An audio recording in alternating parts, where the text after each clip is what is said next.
Hello folks, welcome to Coders Den.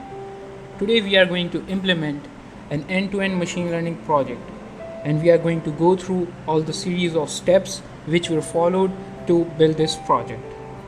So stay tuned to the end of this video. If you are new to our channel, please consider to subscribe our channel. So let's start with the project. So here is the project title in which we are going to make PSL match win predictor. PSL is a cricket league, and in this project we are going to predict the win in the second innings of the cricket match, that which team is going to win the match, and this would be according to the percentage of the respective teams. So let's see that what would be the follow-up steps of our project. So these are 4 follow-up steps of this end-to-end machine learning project, in which we are going to go through the most important thing of our project, which is exploratory data analysis, in which we are going to look into the insights of the data, that what the data says all about this cricket match prediction, and we are going to extract the important points which are going to be input to our model. Secondly, the machine learning models implementation, which is going to be the most important part. How? Because it tells us that which model we are going to implement it. There are several machine learning models around there, so among them which is going to fit very well for our project. After that, the 2 steps are for the deployment and the creation of the web application using Streamlit. Streamlit is an amazing platform to create a beautiful front end for your machine learning models. So this is going to be fascinating part for this video. After that, the deployment on the Heroku, which is a cloud platform in which you can deploy this Streamlit application, so this can be accessible throughout the world. So let's start with exploratory data analysis. So here I am on our Kaggle notebook, in which me along with my group member worked on this project. So I would be explaining what were the steps which we implemented throughout this notebook. So first of all, we went through importing important libraries for our project. So we imported NumPy and Pandas for different visualization and data manipulation or data cleaning steps. Then scikit-learn was imported, the all-in-all machine learning important library for the project, which is going to provide us pre-processing functions, machine learning models, and other different classification reports and other features. Then I imported joblib, which was really important to save our model, which would be used in the front-end application to make predictions. After that, matplotlib for the visualizations, and Seaborn was also imported in order to help out throughout the data visualization in exploratory data analysis process.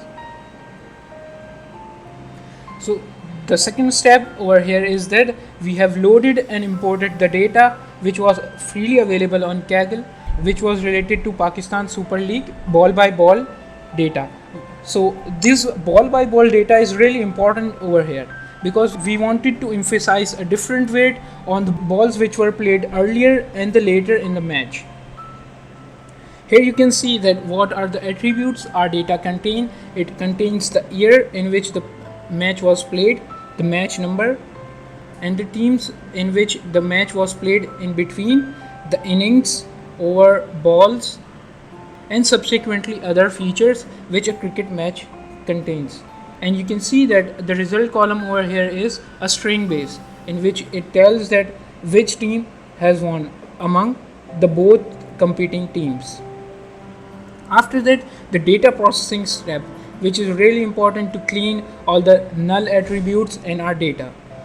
So taking the data frame which we used for the importing our data, df, over here accessing through the wicket column over here and finding out the unique values in this column. So in this column we have 1, 2, 3 and different subsequent wicket numbers, but here we can see that there is an n, which means that it contains null attribute. After that, we are going to access wicket text likewise, and we can see that different attributes like caught, bowled, LBW, run out, stump and hit wickets, different types of wicket text was placed, but here also we saw that there was a null element over here. So we are going to fill all the null values with this 0 in order to fill out the missing values, which would be really important for our model to learn different aspects of the cricket match. After filling out the null values, this is our data frame's head. After that, we have written over here the custom function to calculate the number of fours, number of sixes, and the match number with respect to PSL year. So in 2016 there were 566 fours, 247 sixes, and there were 24 matches played. So the biggest challenge over here was that we had really low number of matches with respect to other cricketing leagues like IPL or Big Bash. So here we wanted to work out really hard in order to get a better accuracy, around 80 or 90, to predict a better win prediction percentage. So let's start what we visualized over here. These were some of the plots related to boundaries. So here we are going to find out the insights which were found in our data. So the most fours and fours per match were scored in 2019, and the most sixes and sixes per match were scored in 2018. So 2016, 2017 and 2020 were dry in terms of sixes and fours. If we talk about wickets, we have written over here a custom function in which we are going to consider the wickets which were greater than 100 to be classified as a caught, bowled, run out or LBW, and the rest, like obstructed the field and all the other types of wickets, are going to be considered into others. So here is the plot in which we can see that most of the dismissals were caught. Then the crucial part was that we wanted to create a data frame which was separately for each team participating in the cricket league, in order to find out team-based runs, team-based wickets, and all the respective and individual attributes to be filtered out. So if we talk about team-based runs, we can see over here that among all, Peshawar Zalmi scored most runs, and which was being followed by Islamabad United. After that, if we talk about team-based percentage runs and boundaries, so here we can see that what our plot says, that Islamabad United dealt more in boundaries to score the runs, and these are the custom functions we wrote in order to find out the percentages in which fours and sixes were calculated. So here you can see that we are going to iterate through team name, then find out its value from the team's data frame items, and in the sixes and fours variable we are going to sum up all the number of sixes and number of fours, and then we are going to calculate the variable team boundary runs.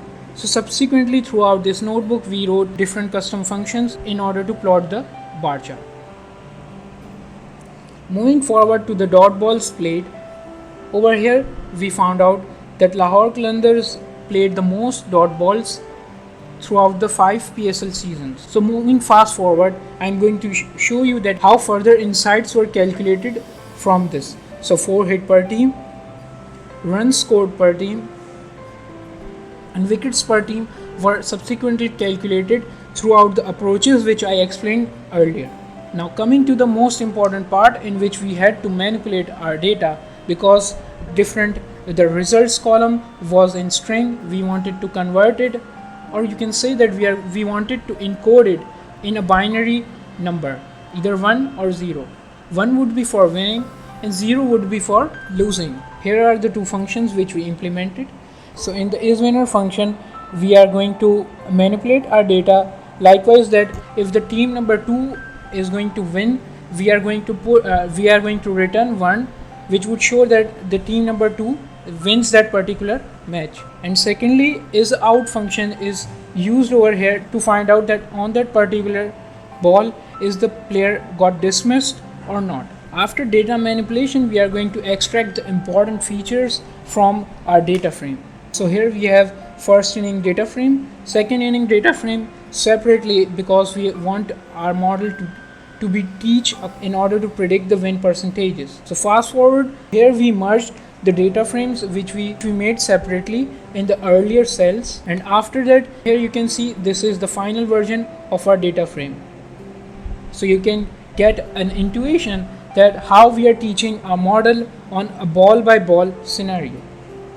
So here we added another attributes of runs left to make it a count of 8 attributes to check that whether they are being correlated or not. And this is really an important step which tells that if one particular attribute changes, how it is going to affect another attribute. So after using the correlation matrix, we found out that wickets, balls left, runs left, and one column, they are going to be really impactful on our model. After getting the final version of our data frame, we are going to check that are there any null values. So we had 2 null values in balls left, 2 values in wickets, and 2 values in runs left.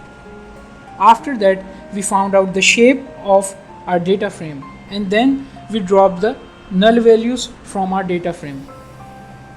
After that, the important step over here which we did was that we split the x variable and y variable. Y variable was the won or not column. X variable contained all the subsequent columns like wickets, balls left, runs left. These were placed in x attribute. After that, for the training of our model, we implemented a train test split which is being offered by scikit-learn library in order to split our dataset with 80-20 ratio, in which we are going to place 80 for training dataset and we would allocate the 20% of our data for the test purpose, and we kept the randomness of 42. Now coming to the machine learning models implementation, here we are going to find out which models were implemented by us.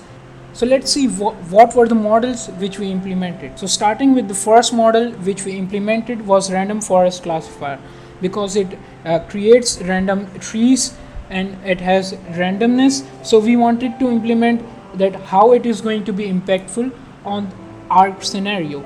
So here you can see that it took a 48 seconds training time, and the accuracy brought up by random forest classifier was around 78%. And here is the classification report of random forest classifier. Secondly, we were also impressed by the boosting algorithm XGBoost classifier. Since we know that this is used on the complex scenarios of machine learning, so we wanted to get an intuition that how it is going to perform on our scenario. So after implementing this model, we found out that it gave 81.31% of accuracy, which was really better than the random forest classifier. You can see the classification report over here. Lastly, we also implemented support vector machines in order to get satisfied with the model which we selected for the prediction. Support vector machine gave us 78% of accuracy, which was really similar to the random forest classifier. But the important part in contrast with random forest classifier was that it took really a less amount of training time. Lastly, the most important part which is going to help us when we are going to deploy our model and when we are going to create the web application for our project is the saving of the model. So you can use over here joblib or pickle in order to save your model. Now coming to the most exciting part which you all were waiting for, how to create an easy web application for our machine learning models or any data analysis project. So let's see how we did this. So before starting with, I'm going to tell you that if you are new to the Streamlit, you can go through the documentation provided on their website. It is really an easy documentation and you are going to have a fun with building application using Streamlit. And you can see that how our web application looks over here. So here is the sidebar menu in which we select the team using this drop down. After that, we are going to place over here the target for the team batting second. So this predictor is for predicting the win percentages in the second portion of the match. After that, we are going to input the runs of the team batting second, the current wickets of the batting team in the second innings, and lastly current overs of the team batting second. Then we are going to submit this particular form in our sidebar menu, which is going to give us and amazing results along with the interpretation. So let's see that how this web application was being developed using Streamlit. So I'm on my code editor. Here I imported Streamlit as ST. After that I used pill because as you can see that in our web application I have placed this image over here. So the image in Streamlit is going to be placed using pill. After that I have imported the libraries for visualization of the bar chart, which is Matplotlib, Plotly, and then I have imported pickle in order to pass the input data and find the predictions from the saved model, and NumPy and Pandas are imported for input data manipulation. Firstly, I am going to unpickle the XGBoost classifier model using pickle.load and mentioning over here the relative path to the model's location. Then I am going to read it in binary. After that, this markdown is for the front end, in which I am going to print the header text. After that, I have placed an image which I showed you earlier. After that, I have given the image size, which is in terms of width. After that, this form is important for the inputs from the user. So this form is placed in the sidebar of our web application using st.sidebar, and this form is used to take the inputs from the user. So for team 1 we have forms and select box, in which we have a tuple in which we have different the team names, and this select team betting first is the label of the drop down. After that, for the team 2 we have implemented the same approach. After that, these are the objects in terms of Streamlit in order to get the input from the form. Target object, which is being initialized using form.text.input. So as you can see then in our web application that this is a text input over here. It has a label target for the team betting second and the default value of 110. You can verify from here that it has the label over here, the text input for this form, and lastly the default value, and these all are subsequently same as the target object. After that, we have a submit button object, which is from form.submit form_submit button, which is available with the documentation, and we have given a label of predict win percentage over here. You can see that we have a submit button over here for this particular form, and we have label predict win percentage. After that, we have manipulated with the input data in order to input that particular data to our model. So if a submit button is being pressed, we are going to convert the input, which was in the form of string, to a float number, and subsequently we are going to do with the current runs, wickets and overs. Then we are going to form an object of input data with wickets attributes being initialized with wickets variable, balls left with this particular math I implemented in order to find out the numbers of balls left, as our model gets an input in terms of balls left. So taking an input from the user in terms of balls left was really an undesired approach, so I took overs as an input from the user because it is going to be handy for our user to input that. Then runs left was calculated by target minus the current runs. So these two steps were being implemented in order to make our user at an ease. After that, we are going to form a data frame for it, and then we are going to predict the probability of the winning team, and then we are going to predict the pie chart in order to get some visuals. So here is the simple function which is used to predict that visual. and then we wrote a code for this success box, which is being shown over here. So this was really a 67 line code which was really sufficient to build this amazing web application. So lastly, we deployed our Streamlit application on cloud-based platform Heroku, which was being linked through our GitHub repository, and this is really an easy process to carry out. I'm going to show you that how our GitHub repository is being structured in order to deploy it on Heroku. So here is the repository of our code, in which we have all the relevant resources which are used by our web application, and this link of this particular repository is being used to deploy our web application on Heroku. So if you like this particular video and this project, please subscribe to our channel. I'm going to make videos related to projects in this domain. Thank you.